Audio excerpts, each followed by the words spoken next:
Okay, we'll start the next session. Following on for some of the previous sessions, as if the climate debates weren't complicated enough, this session we're going to talk about regional development, new industries and clean jobs. I consider myself someone from the regional area, born in Blaney, grew up in Foster, now live in the country area of Darlinghurst. But these are very important issues, and actually it'll be very interesting to see where this conversation goes. So leading our discussion this afternoon is Andrew McLachlan, the Liberal Senator for South Australia, and I'll pass over to him. Andrew. Well, thank you very much, and thank you for all of you that you're the true believers that have stayed to the very last session, the graveyard shift. So we're going to try to make it as entertaining and engaging for the last session of the day. With me, we have Heidi Lee, the CEO of Beyond Zero Emissions, Mark Chilcote, Managing Director of Energy Resources, and Rod Henderson, from Managing Director of AMPcontrol. Now, the topic, as has been mentioned, is regional development, new industries, and clean jobs. And I would like the discussion to begin around regional development. For those of us on the centre-right of politics, a good chunk of our parties and members are from regional areas. In fact, you could call South Australia in its entirety regional in the nation. And there has been much made of new green industries revitalising tired regional locations. That hasn't happened in my own area. It may have happened in other areas of Australia, and I look forward to hearing about that. So what I thought we'd start off with is each of the panellists can speak to what they see it would look like, what they vision for the country in about 10 years. How is it going to look? And if we had a time machine, what would we see? So I'll start off with Heidi. Thank you very much. It's a really beautiful introduction. It's been a fantastic room to share for the last day and a half, with some really enlightening speakers, and I think a lot of great intelligence in the room from the audience. I'm looking forward to your questions. Now, this is a little bit of a trick one. So Beyond Zero Emissions, as I've been responding to a few questions over the last couple of days, we're from the future. Our whole premise is that we look at least 10 years into the future, and we look at what would happen if we put renewable energy and zero emissions industries at the centre of our economy. If we made that commitment today, what is technically possible? So that's a pretty broad premise at the start. If we made that commitment today, that is the people in this room, it's people meeting in other rooms all around the country, in business, industry, governments, state, local and federal, what is actually holding us back technology-wise? The answer is pretty much nothing. What we need at the centre of this to be able to achieve great things and actually put renewable energy and clean industries at the centre of our economy is a commitment to doing so. We have an opportunity, our research shows, to look at things like, I'll start back at the start. So what we've done is actually take it this sector by sector across the economy. We've looked at our energy system, buildings, transport, land and industries, manufacturing industries. And we've looked at that pathway from a nationwide point of view. And what that research told us was that technology exists that can get to zero emissions. So there are zero emission solutions for green steel. There's zero emission solutions for all of our industrial process heat, all with an asterisk. There are some really tricky things in there and some research and development pieces, especially in industrial process heat. But what we have on the table and what we have existing that you can buy off the shelf somewhere around the world are zero emissions cars, trucks, trains. We've got zero emissions buildings. We can heat water and air without fossil fuels. We can do all of that. In 10 years' time, if we take that forward from today, our latest research has taken that sector-based view of what would it look like for the country and said, well, there's actually places around Australia where that transition or that 10 years' time, that's going to be more different than the same. Because in that same 10 years, if we were putting renewable energy and clean technologies at the centre of our economy, we would actually see a pretty big shift in what those places are making and doing from what they're doing today. And so that is places like, for my fellow panellists here, there's places like the Hunter Valley in New South Wales, places like Gladstone in central Queensland, it's places like Kwinana in Western Australia, and other industrial regions like the Latrobe Valley. So Beyond Zero Emissions started to hone right in on those places, and we actually went and did the economic analysis of a heavy backing of renewable energy and clean technologies. And what our analysis shows is that I'll talk about the Hunter in detail. So if we put renewables at the centre, we would see 34,000 new jobs coming into the Hunter region, some given over by these two companies here, Energy Renaissance and AMPcontrol, two of dozens that are already working with us on this. We'd see about $11 billion in new revenue each year flowing into the region from those clean technologies and those renewable industries. And the opportunity on the table, the investment required for that is on the order of $34 billion.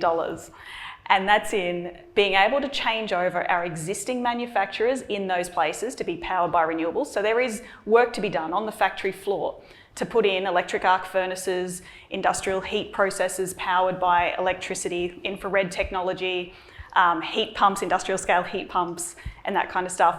But there's also work to be done around planning and coordination on the transmission lines and the connections that we need to have between very large scale generation of clean energy and very large energy users. But it is not impossible, it is entirely possible if we made the choice to do that. And do I get to pass the baton? You'll pass I think the so. baton. No, I'll pass that on. Okay, Obviously, you do that. you're right. Mark, I apologise. I called your company Energy Resources rather than Energy Renaissance, which brings me to the question, will there be a renaissance in 10 years? Will I be in shock and awe if I go to the Hunter? You will. So my name's Mark Chilcote, Managing Director of Energy Renaissance. So in regards regional development, I can tell you what will happen if we don't do anything, because I lived through it in Latrobe Valley. Latrobe Valley now is a percentage of what it was in the mid-90s. And it's really sad to go back there. So if we do nothing, Hunter Valley, for example, or Kwinana will be like Latrobe Valley is today. And we certainly don't want to be part of that. So if I wind back 7 years ago, we decided to develop Energy Renaissance. I was a senior executive in an Australian engineering firm and 3 founding shareholders. We all got together, and really after many a nights drinking red wine and strategising about how the company would look like, there were a few problems we wanted to solve. So we were sick of seeing Australian wool shipped offshore and jumpers imported. That was just driving us crazy. Solar and wind were in its infancy 7 years ago. It's a much older technology, but in Australia it was in its infancy. But of course it wasn't base load. So we thought, well, what can we do that gives us the best bang for the buck in regards to making solar and wind base load?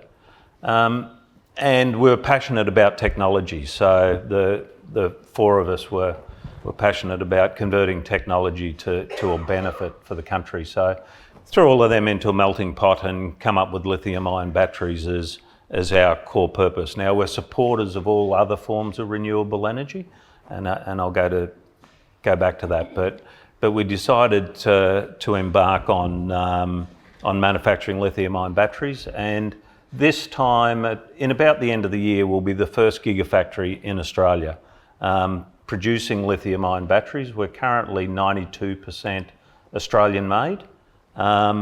We had a vision to get to 100%. It'll take us probably about another 2 years to get to 100%. And the last 99%, let's just clarify that, we'll never make silicon chips, and our batteries contain a fair few silicon chips, so we'll continue to import them.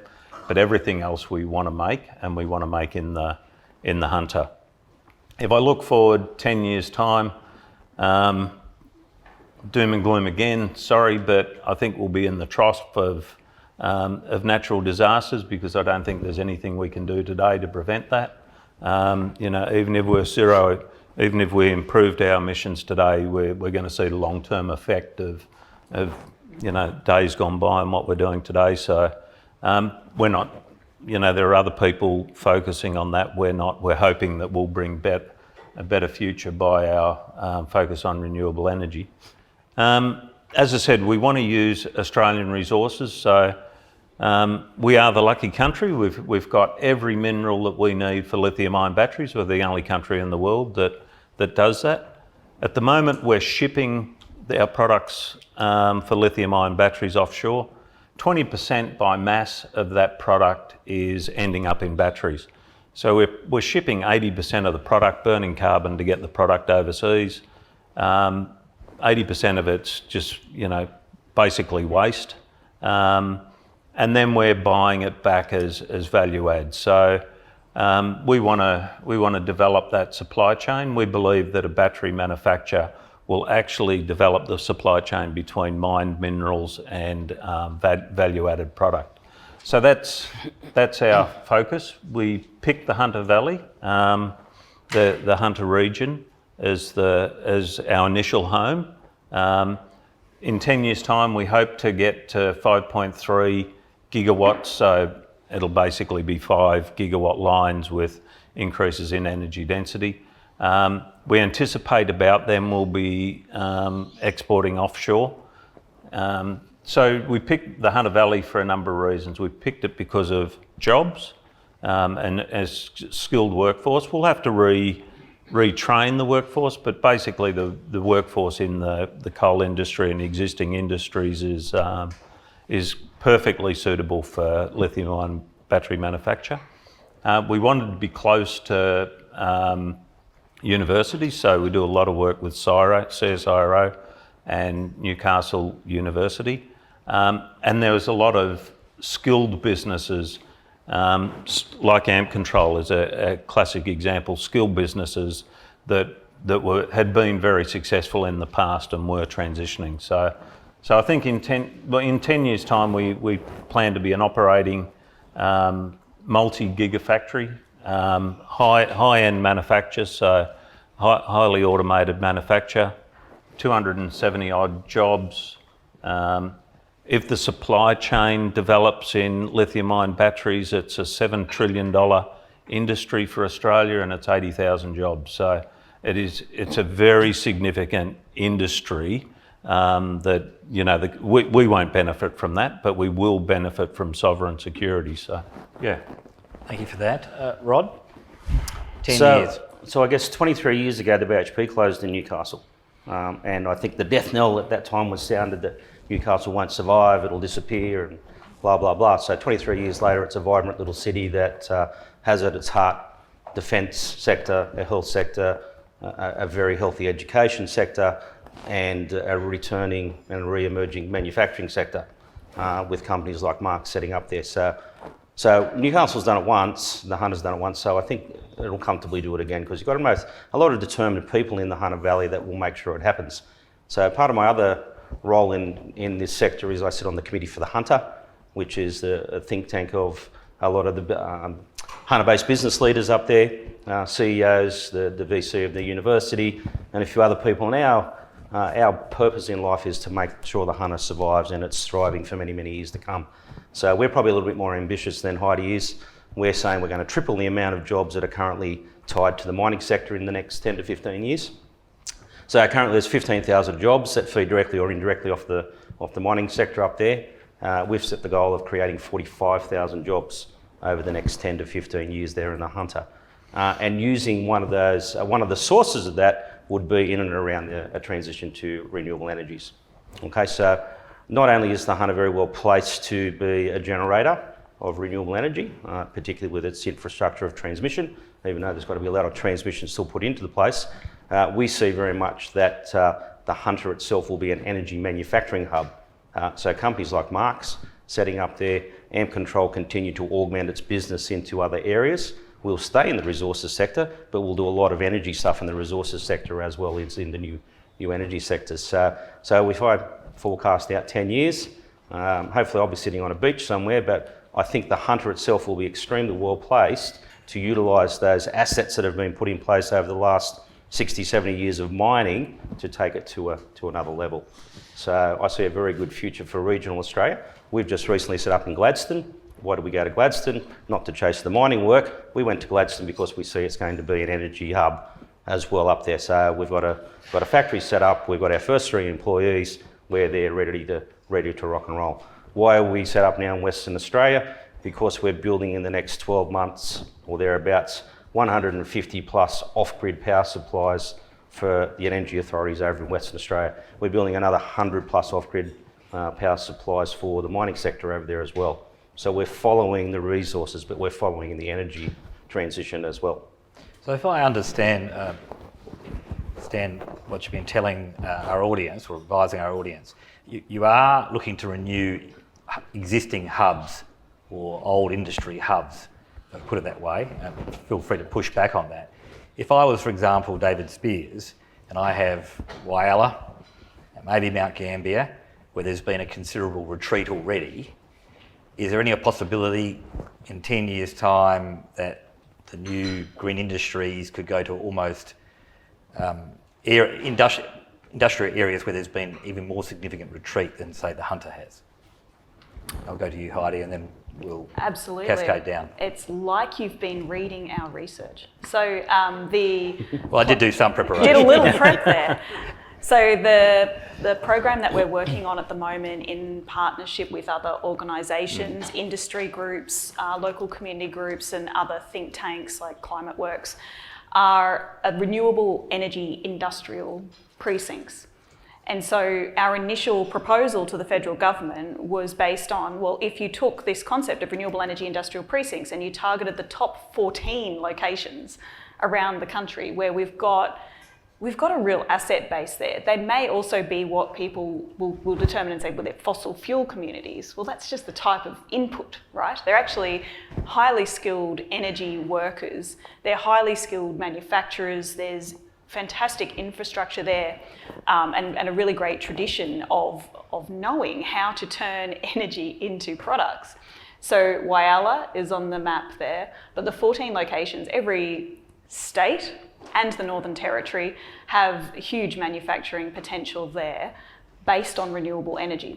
So the opportunity is not just for us to be able to meet the domestic demand for products that we need to, like batteries and like some of the amazing, the everything that AMPcontrol makes, which is a little bit of everything if you haven't looked them up. So not just that, but also the actual equipment that we need to be able to have to be able to export. So what can Australia export? We talked about exporting hydrogen. Well, we're probably more conservative than that, like hydrogen's going to play a really important role. But especially for the next sort of 10 to 15 years, we see that as something that will be considered a rare and precious resource, not for squandering on throwing in trucks, but certainly something that we should be looking at as having a strong export potential. The potential to create integrated hybrid hydrogen batteries that can play a really important role in stabilising the grid over longer periods. We have a huge task ahead of us, and once we're able to put that commitment on the table, that shared vision that yes, we can actually do something really ambitious, something to be incredibly proud of for generations to come, it's just a case of putting all of our shared ingenuity behind that. Taking recognition that some of the ingredients that we have today, we will need to put enormous amounts of effort into growing new sectors like green hydrogen and green ammonia and developing alternatives to fossil fuel based fertilisers like we heard about on the previous panel. So that doesn't happen off the side of our desks while we're focused on other things. That happens when you put that front and centre of what we're going to do next. So those renewable energy industrial precincts are really critical to Australia being able to not just meet that domestic demand, but also the inevitable challenge of demand for our fossil fuel exports tapering off over the coming years. So one of the really key things that we were interested in was, well, what does Australia's export future look like if people stop buying our coal and what if they stop buying our gas? we're in a completely different set of problems on the front page of the newspaper today and front and centre of our economy literally today. But it doesn't mean that that medium and long-term problem goes away. We need to be prepared for that. So one of the things that we did was look at, what if we backed in renewable energy powered industries, renewable energy powered mining to be able to add value and do some of the refining of those minerals that we have in such abundance in Australia that the world needs for an energy transition. What would happen if we really backed that in? And we wrote a report that's called Export Powerhouse, and we looked at, if you took those things that we already have that are really critical to a new economy and you scaled them at the same way that we have scaled our LNG industry, that we scaled our iron ore exports, and you backed those new economy minerals and those new economy industries at the same rate, and in 10 years' time, we would be making the same amount of revenue from our entire fossil fuel exports in the top 5, just 5 of those things that we could be exporting. That's nickel, lithium, refined nickel. We'll leave some for you. Cobalt. Graphite, cobalt, green steel, and the hydrogen and ammonia derivatives. So though that potential there, we modelled it out to 2025 to come up with $333 billion per year by 2050. But in that 10-year margin, we can actually develop the industries to be able to replace today's $125 billion a year fossil fuel export revenue. So that's a really critical comparison point to have in mind when people are telling us it's not possible. Entirely possible. We have to want to do this. That's actually fascinating. So I'm going to throw to Mark, if I was to put the question slightly differently, if I was finishing school in a regional location, dying industrial town, do I have hope to stay? Yeah, so if you're finishing school, there's obviously 2 aspects. There's trade, entering the trade industry, and then there's the university. And I think we shared this the other week, but I think there's been in the past, and it's changing now, but there's been too much focus on kids only being successful if they get a tertiary qualification. I think there's plenty of very successful tradespeople and very wealthy tradespeople. So I don't think there's any negative stigma against when you say leaving school in year 10 or year 12 and following a trade path. But as I said, we've at the moment got 2 interns, an environmental intern, an engineering intern. We've got a number of people out of the coal industry, so they're not leaving school, of course. They're qualified tradespeople in their own right. We've got a young lady we employed as an electrician. About a month later, she'll never do electrician work again, I don't think. She's trained herself up in computers, and now she's doing the diagnostics on all of our batteries that are out in the field and commissioning from the factory. So, she's very quickly transitioned. We didn't expect her to. That was just where she had an interest. We had a need, and that's where she's taken her career. So yeah, and the transition from both graduates. I just love graduates because of the support that I've been given through my career, and there's been 6 people that I look back on, and I wouldn't be here today if it wasn't for them. I don't know where I'd be. Well, let's not share where I might be, but yeah, the transition from college into the workforce is, if managed properly, is really easy, and the transition from mining, certainly in our case so far, has been great, because the people have a broad section of skills. Okay, we've got to upskill them a bit, but generally their base skill is there. And as I said, I mean that whole industry, and I'm just looking at lithium-ion batteries. I'm mono-focused at the moment, but the whole industry is 80,000 jobs for Australia if we export lithium-ion batteries rather than export lithium and cobalt and graphene in its raw form out of the ground. I mean, it's just a massive industry, and it's a massive, as I said before, I mean, 20% of it's converted into batteries. We're we're using carbon to ship 80% of stuff that's just useless. You know, we don't need to. So yeah, I think there's a great opportunity in the renewable energy field, and we're a big supporter of these renewable energy hubs and regions, because once you develop a community, one of the arguments for not developing a refining industry to refine the lithium-ion battery raw materials is we don't have a chemical industry here anymore. The only chemical industry that we really have is Kwinana. You know, we have bits and pieces of it around the country, but so industries feed off each other, and we need to get back to be we need to be a manufacturing country again. We've got the skills, we've got the capability, and we've got the ingenuity coming out of our universities. We've just lost the desire, and I to some extent blame the mining industry, because you know, our answer to every problem has just been get a bigger truck or a bigger digger and export more material. Well, I think as a country we've just got to get smarter, and we can compete against, you know, the likes of China or Asia. You know, I tell a story, and it's press metal and pure, you know, manufacturing, not advanced manufacturing. We took a problem to a local Newcastle fabrication shop. They were 3 times what we were buying the product for out of China. We shared with them the price, and over about 4 months, a couple of young guys, young draftsmen and the manager of the factory, over about 4 months they come up with a product. They are now about 10% more expensive than the Chinese product. We're having to pay cash up front. We had about a 4-month period of cash flow issues buying stuff out of China. We had the shipment problems. So the 10% will happily pay. They've got a massive business now supplying us, and you know, the local region is much better for it. So, you know, can't tell me that we can't compete against internationally in manufacture. AMPcontrol is a classic example of how we can compete internationally. Rod, your perspectives? So AMPcontrol is only set up in regional areas. We have a manufacturing facility in Melbourne, but other than that, most of the 900 people we employ are in regional Australia. So I think the skills are already there, definitely.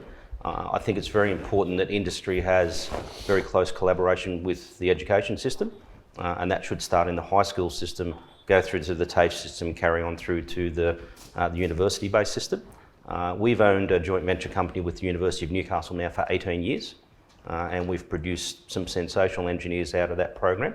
That program has been set up to do research and development, but also to train graduate, undergraduate, doctorate-based engineers over those years. We've had one guy that's come through that program that now works at NASA. So those programs can be a success when you put the time, effort and energy into them. And we have got WIL, or Work Integrated Learning Programs, in place with Newcastle, not only for engineering now, but also for business-based learning, for other material sciences and that as well, that we see the need for those type of people into the future. That said though, we're also very close to the TAFE system. We work very closely with Hunter TAFE in those areas, and we also run STEM programs through local high schools. So we go right down the food chain to make sure that we've got people coming through those areas. So yes, you can be very successful in regionally based areas. I wouldn't say we've probably got any plans to go to Whyalla anytime soon, but certainly we're in Mackay, Emerald, Mirrabah, Newcastle, Wollongong, Lithgow, as basis for AMPcontrol based products. Now granted, some of those are mining at the moment, but they will be more and more into the new energy areas as well. Heidi, what would you define as a clean job? It can't be all about grooming, personal grooming, the well showered or bathed. It's it's a very trendy term, but what should it mean, or what does it mean? I mean, you could be in various industries where it is potentially very dirty, but in an industry it's required to move our green industries forward. So how would you define it? Yeah, any job can be a green job, really. We'll put a little asterisk on that around like some extractive industries dealing with fossil fuels and burning fossil fuels. But essentially there's a equivalent for all of those in a economy that's powered by clean technology and renewable energy.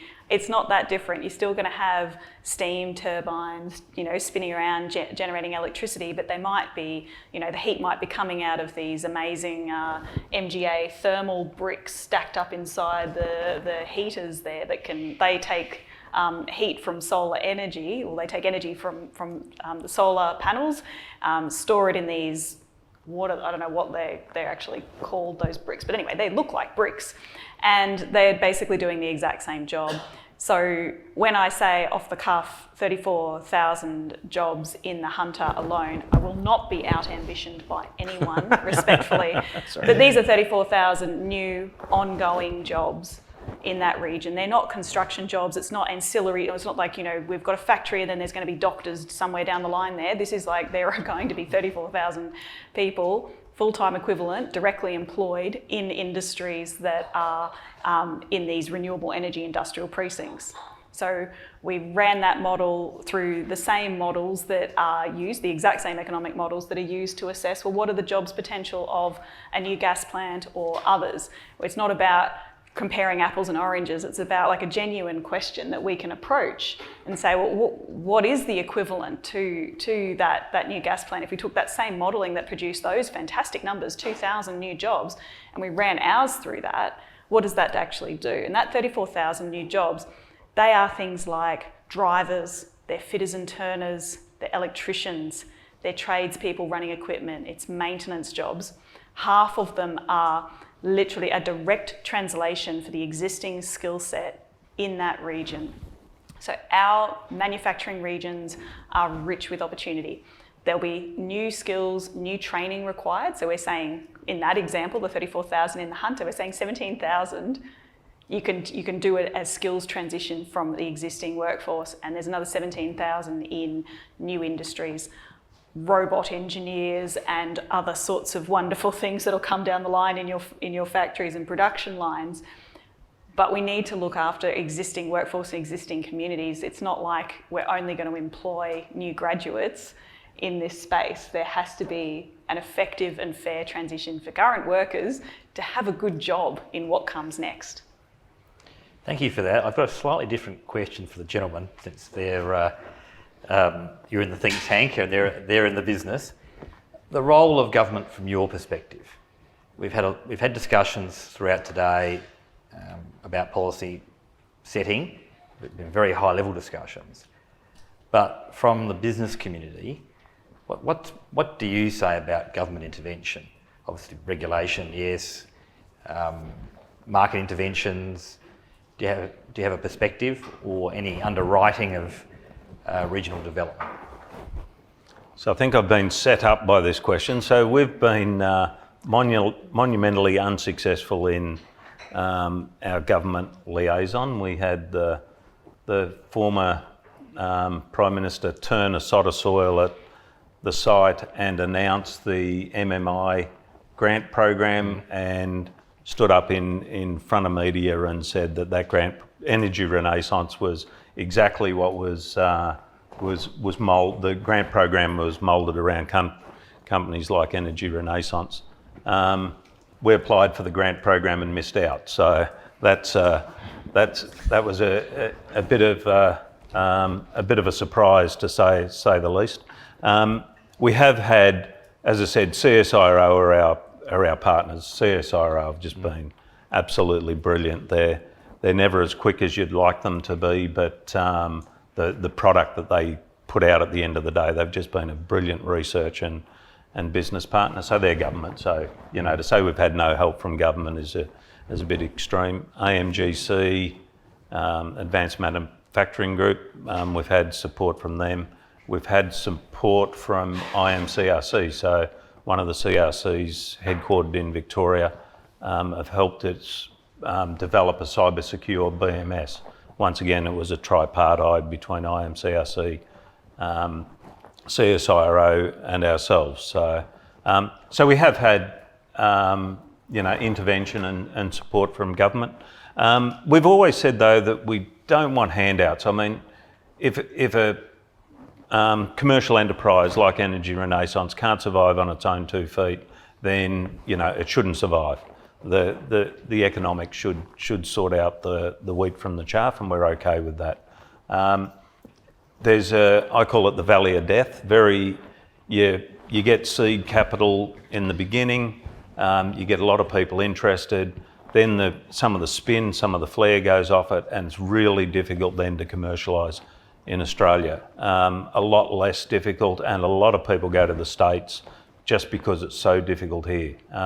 So I don't know why that is. I think our investment community have different risk appetites. We, pre-COVID, we must have knocked on 300 or 400 doors, government included, only to be told that we don't manufacture in Australia. We're not a manufacturing country.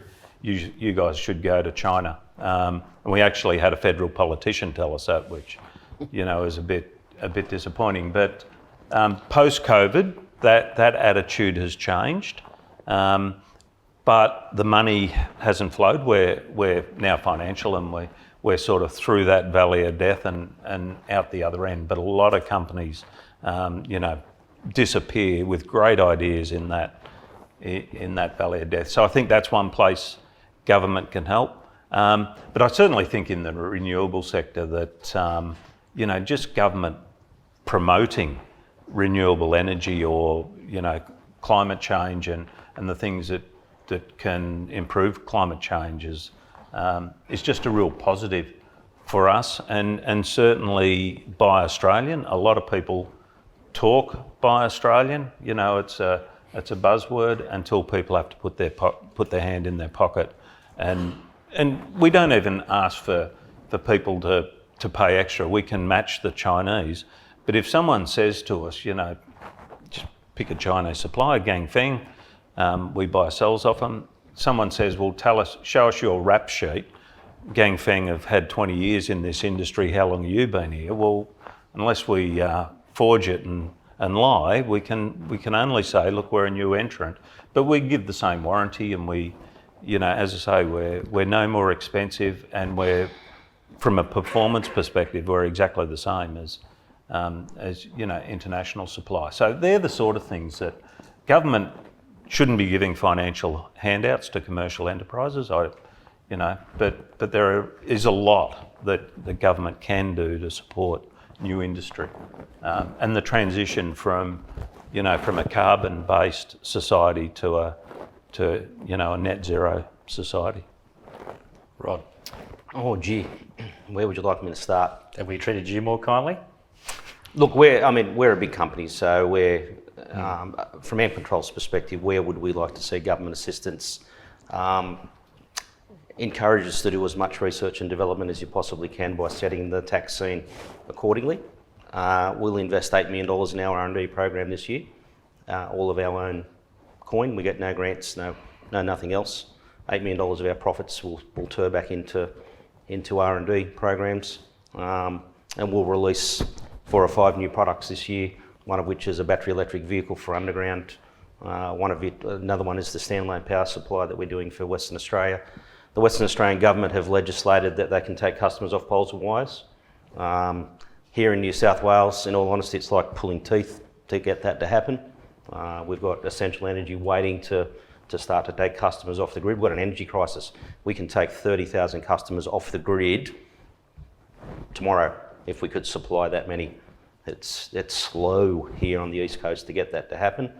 WA, they're already out and they're running. They're going to install 1,000 standalone power supplies in the next 5 years. We're successfully removed 120 kilometres of power lines in the Esperance area already, giving people standalone power supplies that Horizon Power and Western Power own and pay for, and they meter those customers just like they're on poles and wires. They have smart meters in them, they talk to them via Wi-Fi networks. They don't have to go anywhere near them other than occasionally to put a little bit of diesel in the generator, and by which they've also told us within 5 years they don't want diesel generation. We're happy to pour money into those R&D programs and work out how we can remove diesel from those areas.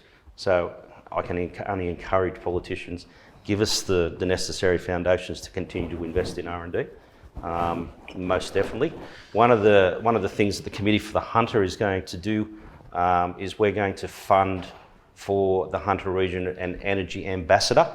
Why are we going to put that in place up in the Hunter? Because we see the opportunity to attract large-scale investment into the Hunter. I can only applaud the New South Wales government for putting back in place the trade commissioners.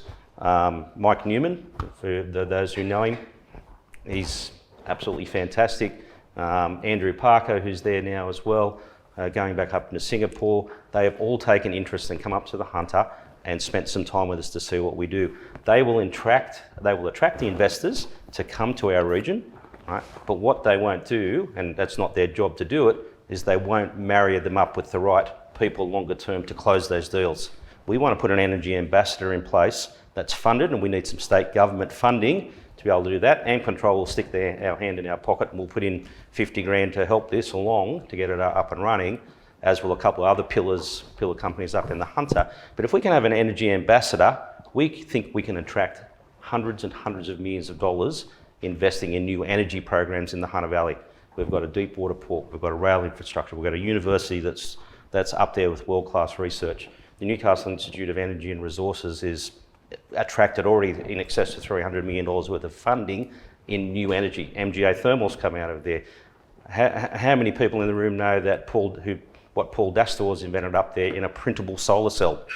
Right? Flexible printable solar cell that will go on windows, it'll go on corrugated iron roofs, it'll go on tiled roofs, it'll go down walls. Right? That's printed through a standard label printer. Right? All invented in Newcastle. Right? We need to make sure that doesn't leave the Hunter Valley, doesn't leave Australia when it goes to a manufacturing phase. We've got a Vice-Chancellor at the University of Newcastle now who was passionate about keeping industry and education engaged, and he wants it to stay in the Hunter region or into New South Wales or into Australia, that region, but obviously ideally the Hunter. That's what his job is up there. So what can government do? Make sure we don't lose those things. Help us fund an energy ambassador for the Hunter and probably for other regions as well, if other city commissions are doing what the Committee for the Hunter is doing. We've got a hydrogen roadmap in place. That's sitting there ready to go. We all got ourselves together up there and built that roadmap. We need money to keep that advocate going, which is Claire Sykes. We've run out of money. How are we going to fund Claire to keep that going now for another few years? We need government help in those areas because that attracts investment. What attracts investment then is hundreds of millions of dollars into those things. Mark sets up a factory, I set up another factory. Downstream and upstream, there's other businesses that set up and feed off us because we're generating millions and millions of dollars in revenue and we want to keep as much production local as we possibly can, right down to the guy who's opened the sandwich shop and the coffee van down on the corner. All right, so that's the sort of things that generate those jobs come in. For every job that AMPcontrol employs and Mark employs, we're probably employing another 2 or 3 people as a result of that inside industries. And that's the value chain that we need to continue to work if it's going to be successful. So how can government help? Facilitate it. We don't need your handouts we'll run our own business. I've got big hairy investors that are happy to do that, but make it easy for us to be able to do that. Give us an energy ambassador, give us the H2 ambassador and keep Claire going because she's doing an absolutely sensational job. That's what you can do for us. Fund those type of positions. So we're not asking Mark and Rod and everybody else to put their hand in their pocket every time because it will benefit government longer term as well. It'll benefit the economy. Thank you for that. We'll finish off with Heidi and your view on where the government should put its oar in the water, and then I'll throw open to the audience. Yeah, look, the reason that we're doing the work that we are on renewable energy industrial precincts and the reason we're in the Hunter is because the government's not. So when I'm saying we're going and doing this modelling exercise, or we're doing whatever, like this is actually our business model. We are an independent, not-for-profit, we're a think tank, but we work hand in hand with industry to identify what the real challenges are that they're experiencing to be able to make this transition. Because I presented that idea at the start that we could, with a broad coalition of support, actually put clean technology and renewable energy at the centre of the economy. So why aren't we? And that's where, to understand what the barriers to implementation are, We're not starting with an economic model. That's something we're doing well down the track after we've sat down for hours talking with folks like Mark and Rod and 57 businesses that we're working with in the Hunter and in Gladstone to better understand what their challenges are. What are the growth opportunities for those sectors if they were unimpeded? What are the opportunities? I think we heard a couple of times earlier today that phrase chicken and egg. So we're really interested in quantifying that collective demand for renewable energy from the manufacturing sector with the basis that we would actually decarbonise everyone in the region already, including the aluminium smelter, including all those tough to decarbonise places.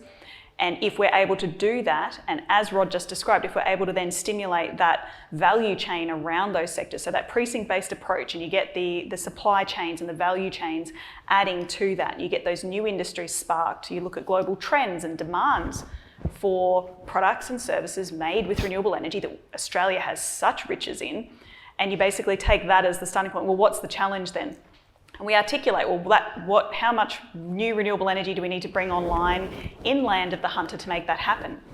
Is the current commitments in the reses, the 3 reses that are on up there, is that enough? And it's not, but it's definitely, you don't actually need anything more than what the integrated systems plan is already proposing for that area. We need less than the 43 gigawatts, but we still need a lot more. We need 30 something.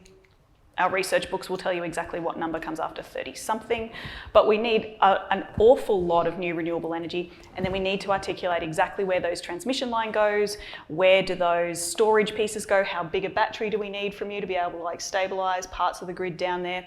How can co-location of high energy users, high and very high energy users, how can that actually make energy use more efficient? And we're talking about sharing thermal loads. Can we do, industrial heat loops the way that we do in developed industrial nations overseas? They have industrial process heat loops where they share, like you do with district electricity systems or district water systems. You have district heat systems. We're not yet even scraping the top of the barrel in terms of what we could be doing to get more efficiency, more effectiveness out of our current processes. There's an incredibly strong coordinating role that government plays in other countries that at the moment we have given over to industry groups, to the not-for-profit sector like us coming in and running these, signing up businesses to be part of a program to be able to collectively manage an energy transition. We shouldn't be doing this. This is the role of government. We shouldn't be asked by government, why is these transition programs and these energy efficiency programs for the industrial sector, why are they undersubscribed? That shouldn't be a question coming to the not-for-profit sector. That should be one owned by the government that can actually, you've got the coordination potential that at the moment there's a void, and organisations like ours are stepping into that. Organisations are coming together with their own solutions like Energy Ambassadors. Great job. Love the sound of that, doesn't it? 34,001 jobs. But those things there, that's where government can play a role in coordinating and leading that would make Thank you for that. difference. So now we'll throw over to the roving mic. Does anyone have a I've got question? the mic, and as Christina says, I may as well ask the first question. Very interesting conversations, especially around jobs and what the government's role is. And I still see there's a barrier of the perception that we're going to lose all these jobs by closing down the coal mines and destroying those communities. What sort of roadmap do we need to build to get rid of that perception and to build that side of the transition? I'm going to allow you to decide amongst yourselves who's going to answer I this might be question. ostracised from the community in saying this, but I don't think coal mining is going anywhere for a good time to come. I think the quality of Australian thermal coal is that high, there'll be a market in emerging economies for a good while. I don't think that's going anywhere. I think what we're trying to do at the moment is augment, so we're ready for it if it happens in 20 years or 30 years or whatever the time may be.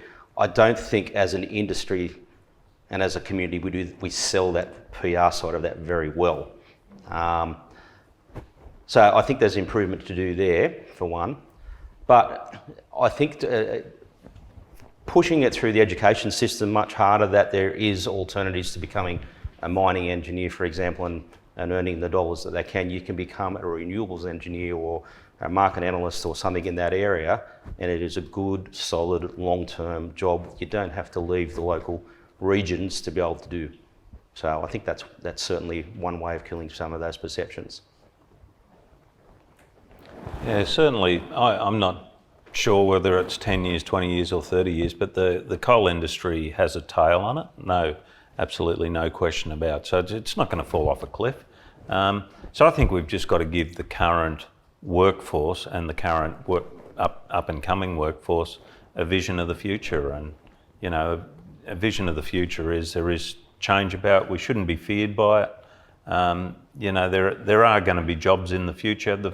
The worst thing is a workforce that resists change for the sake of resisting change. So I think it is a communication thing down to the workforce that there is actually there is an alternative for being a mining engineer, and it doesn't have to mean that they cut their salary by 70% just because they're not in a FIFO job. They're fly out job. They're living at home, and they can earn a very good living by doing so. So yeah, I think it's a lot about communication. As I say, the people that we've had, and we're a new business and we're a bit exciting, and people want to work for us. So we're not typical. I think in a couple of years we'll become typical, and we might find it hard to transition people. But certainly at the moment we've had no trouble.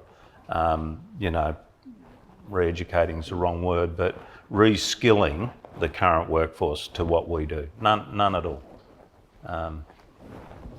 It's a sexy industry though, right? I mean, the renewables is... Yeah. Millennials want to be in it and know that they're doing something for the environment and the future. The people that we've got working for us, whether it is younger people or whether we've just been lucky, their values are around renewable energy. They're 100%. working for us because we're in a renewable energy field, not because they're an electrician and we had an electrician's job open.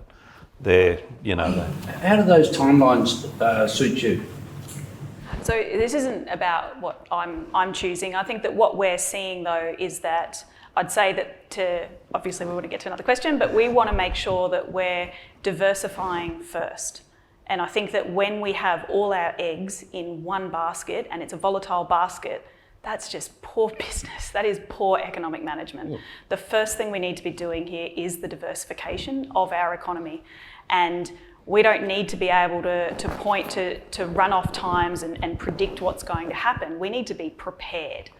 And that needs to come first. So that diversification thing, like we talk about those new industries coming online, we're not talking about subbing in one new industry for coal. It's not like renewable energy is going to replace coal. That's a false binary. Like renewable energy becomes an input to an awful lot of output, and we'll be making a whole lot of different things onshore with renewable energy to do that export piece. And that's what I think we need to be prepared for. And more so than talking to regions, we need to be listening. So this is about us actually going out and paying attention to what workers are saying, what businesses are saying, what investors are saying they need to invest in. So we saw pretty compelling slides this morning from Anna Skarbek about where the global investment is going. We need to be prepared to catch that. We don't want to be left out of that. And the way to get there is through diversifying and being able to demonstrate that our supply chains are as clean and as renewable as everyone else in a global market. Now we have a question. Thank you. Mia Davies from Western Australia. I've got two questions, if I could be cheeky. Mark, you spoke about the Valley of Death. I'm a politician. I want you to tell me something practical that we can do from a policy setting to help you through the Valley of Death from a commercialisation perspective. And my second question is very West Australian centric. You talked about Kwinana as one of those renewable hubs. That's not regional, that's the middle of Perth. We've got some amazing industrial estates dotted around Western Australia. Every time the government's got a choice to make about where they put these new industries, they choose bloody Perth. Except all of the minerals that you talk about, they're actually from the regions. I want to know what we need to do to activate those industrial sites so that you want to live and work and invest in the Bunburys and the Shots and the ones up in the northwest, instead of going to Kwinana where there's an established chemical industry and people. Yeah. So the Valley of Death, how can government help that? once again, there's CFC and ARENA are set up. I think, and this is only my personal opinion and my personal experience, I think ARENA about commercialising technology and in my view, a bit too project-based rather than business-based. So you take a project to ARENA, if it's new and innovative, I don't know, Rod, you've got any ARENA projects, but we're involved in a couple at the moment, and they get good airplay in ARENA. CFC has become, and I hope I don't insult anyone in the room, but CFC has become a low revenue debt. We spoke to them about some grant funding rather than debt because we've got nothing to underpin the debt. What we got back was we look at 250 applications for grant funding through CFC. It takes us 12 months to evaluate them and then we'll come back to you. And 12 months in a startup business is just, that's a lifetime and it's fatal. If we relied on a grant in 12 months' time, we wouldn't be here. So we just couldn't participate in that. So I don't really know what the answer is. I think clear government policy, in the case of energy, I think what's been missing is a real clear government policy around energy that investors therefore will fall in behind. Investors, if they know that there's security for the next 10 years around renewable energy, they'll invest in it.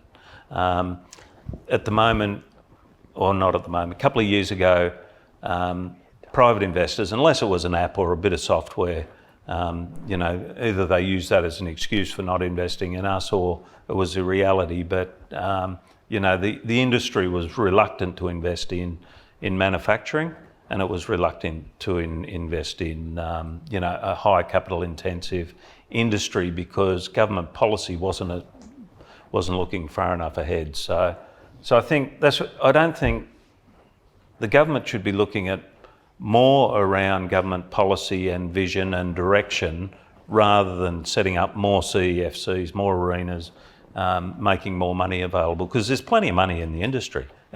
Last 6 months it's got a bit tighter in industry, but sort of the couple of years of COVID, there was the money was awash with, the industry was awash with investment. It was just where they were channeling the money.